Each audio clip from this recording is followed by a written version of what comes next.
So masking has been completely revamped in Adobe Premiere Pro. Actually, not Pro anymore. They dropped the Pro. They're Adobe Premiere, but not Adobe Premiere Pro anymore. And I've gotten a few questions about how this new masking system works. For example, some people find that you can't manual mask anymore like you used to. And some people say that they can't find their pen tool or their ellipse or rectangle tool. So in today's video, I'm going to be answering all of those questions.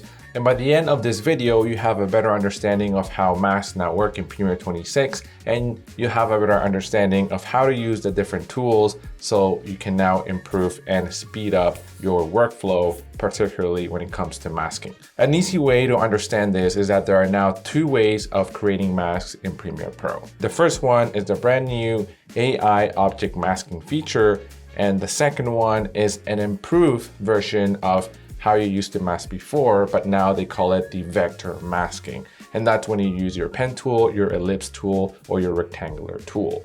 I'll also be sharing later on in this video some of the brand new keyboard shortcuts that you can use when dealing with all of these different kinds of masks. So in the past, we had masks under our different effects in the effects controls panel. So for example, under opacity, there used to be masks around here. So all of these have moved. But before we go into that, let's first explore the object masking tool. Go into your toolbar here and select object mask tool. So this would be the first sort of category, quote unquote. And these other three are going to be under the vector mask category. So let's start with object masking. If you can't access these, you can just long click and press and hold on that button and you'll be able to access some of these other masks. One thing that you notice that is completely brand new is that now you have an Unassigned Mask Tab. Every single mask that you create is going to go into the Unassigned Mask Tab, unless you create that mask selecting an effect already. Let me show you what I mean. So let's say I have this Gaussian blur here under this clip. Let's go and click on that Gaussian blur, have that selected. Go under Object Mask and click in your image. And now that mask is going to be applied to the Gaussian blur and not to the unassigned mask because you created it while having Gaussian blur selected. But this is not the way that I would like to do things. Ideally, you want to create everything as an unassigned mask first and then assign them accordingly. So let's delete this, click on Object Mask and hover over your image in your program monitor, and you'll be able to click on that object. Sometimes I have this issue. I have the object mask selected, the clip selected. I go here and I can't seem to be able to select the object. And that is because you have one of these selected. So that is because that is selected. So make sure that is deselected. Go to your clip. And now you can see the little object mask selection. You can click on the object you want to select. You have some sub tools that you can use that are under specifically the object mask tool. And these are the ones. For example, you can add to object or subtract from object. Let's say I wanted to subtract this person from this object. I'll click on that button and subtract. Notice how that indicator and that selection changed to subtracting. Let's click add and we'll add it back. You can also use either a lasso tool or a rectangle tool to add into the currently selected mask. So if I have add to object selected, I can go to the lasso tool and I'll draw this little stick here and it adds it. If I wanted to delete that stick, for example, I can subtract it, and with the lasso tool enabled here, I'll go here and draw a rough lasso around that object, and now it's removed. You can also show object hover preview. So if you have that enabled, as soon as you hover over, you'll be able to see that preview of what you're trying to select. You can also change the color of that overlay depending on the color of your clip, or leave it as none. So that's completely up to you. So once that is selected, we'll go to unassigned mask. We see the object mask has been created, and you have a tracker that works very, very well now.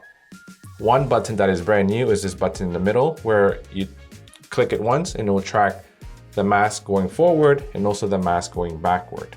But before we go that, let's go back here actually and select that stick back into the selection. Let's go here, and you have a few other options. You can feather that mask, you can adjust the opacity of that mask and the expansion, as well as adjust the blend mode. You can invert that mask if you wanted to, and all of these settings. Let's click on Object Mask and we'll click on Track Selected Mask Forward and Backward.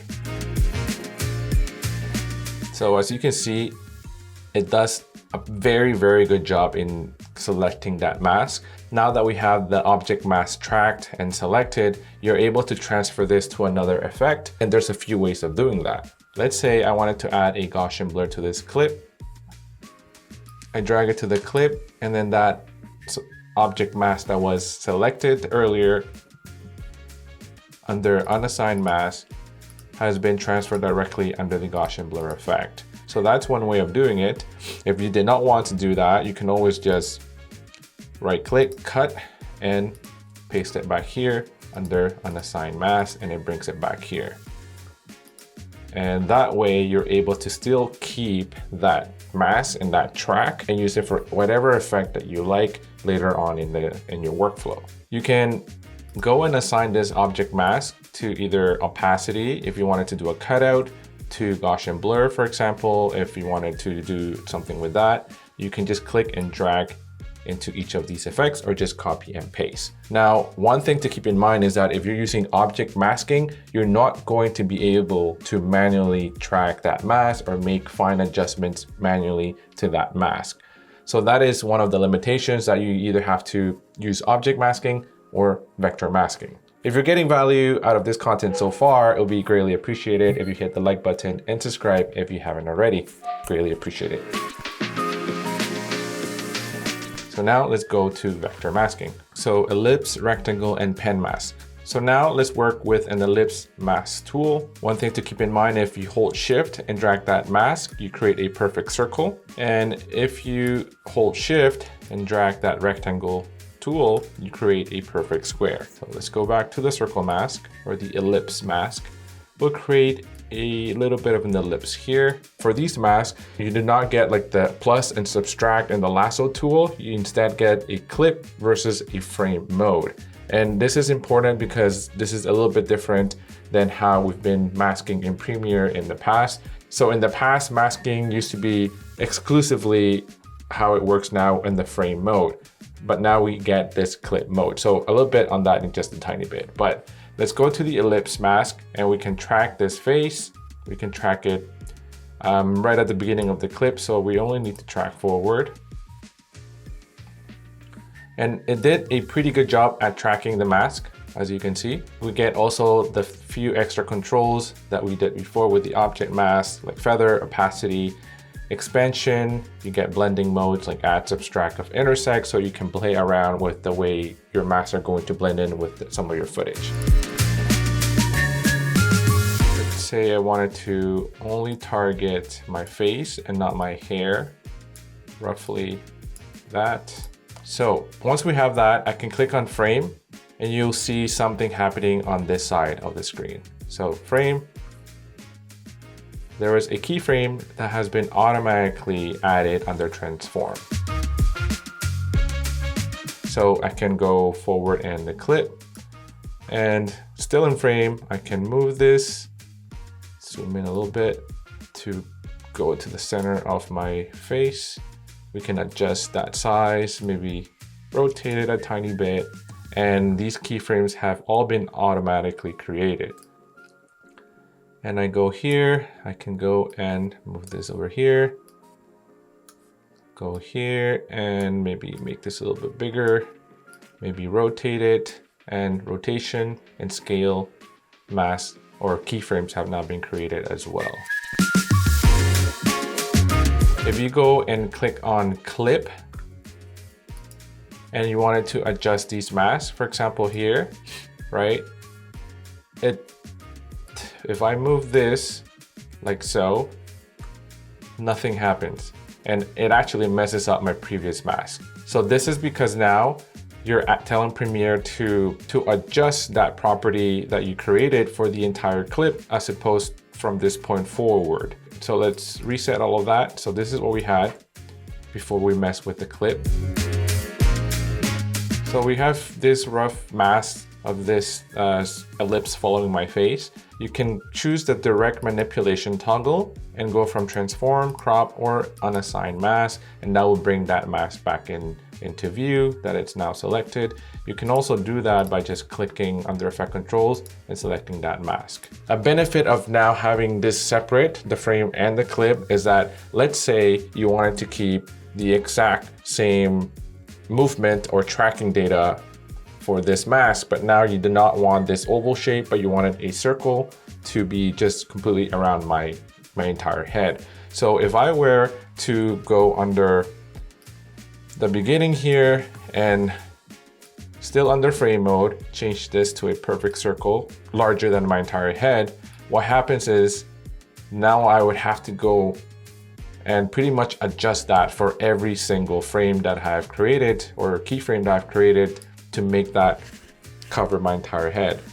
So let's delete that. So instead of doing that and reframing and keyframing frame by frame, we can go into clip and just increase that size of this thing, of this mask to be over my head, and watch what happens. It retains the exact tracking data that I had selected here when I was in frame mode. So when I went to clip, I was able to overall give it a direction to just change the size of that mask, but keep the individual keyframes that I've selected for the tracking data. You have a little bit more flexibility, and I think it's a little bit less tedious work. I'll show you how the pen mask tool works now. It's been also revamped and it works a lot better. It's more intuitive than the previous version of Premiere. Long click this button and pen mask tool, and you can see now that I cannot do anything. I can start clicking around and creating that mask with that pen tool is because I have motion selected here. So let's go on unassigned mask, and now I'm able to create a mask with this pen tool. So if you click and drag, you get the Bezier handles to come out like so. If you click and just leave it as is, you'll create a straight line of that using that pen. We can close that mask, and now you'll see the pen mask here under unassigned mask, again with the same sort of features or extra settings right here. This little icon over here allows you to adjust the feathering of that mask. You can click on each individual point that you added here, and then you're able to adjust what that looks like. If you double click, you're able to have the marquee tool over the entire selection, so you can do a scaling of the entire selection in one go, for example, like that. You can click in again to go back to this selection view where you have all the different pen points in view, and you can alter these individually. If you go and hold shift, you're able to adjust the Bezier in 45-degree increments for more fine tuning. You can go and draw a rectangle around different points all at once, and you can move them all together. This is very similar to how masking works in Adobe After Effects. Making sure that you still have the pen mask tool selected and you have this view, you can go into any point in between any of these points that you have added to add another point. And you'll see that you have the pen mask with a plus sign over here. And you're able to now add a little point here and adjust that mask further. If you wanted to delete any of these points, you can hold Command while hovering over any of these points, and you get the subtract sign. And that just means that now you can delete any of these points if you no longer need them. Let's say if when you're creating this mask or some of these points, you did not have Bezier handles, and you did not create the curvature or the Bezier handles when you're creating this mask. When I click here, there are no Bezier handles here because I did not create them in the very beginning, as opposed to here, where I did create those handles. You can hold on to Option or Alt on your keyboard, hover over any of these points, and now you see that curvature symbol for Bezier handles. And now you can, still holding Option or Alt, adjust these Bezier handles. You can release, and now you can adjust them individually too. That is how you use the pen tool now, and it is a lot more intuitive, a lot easier to use. So that's it for today's video, and if you're still around, here are a couple of videos you could watch next, and I'll see you there.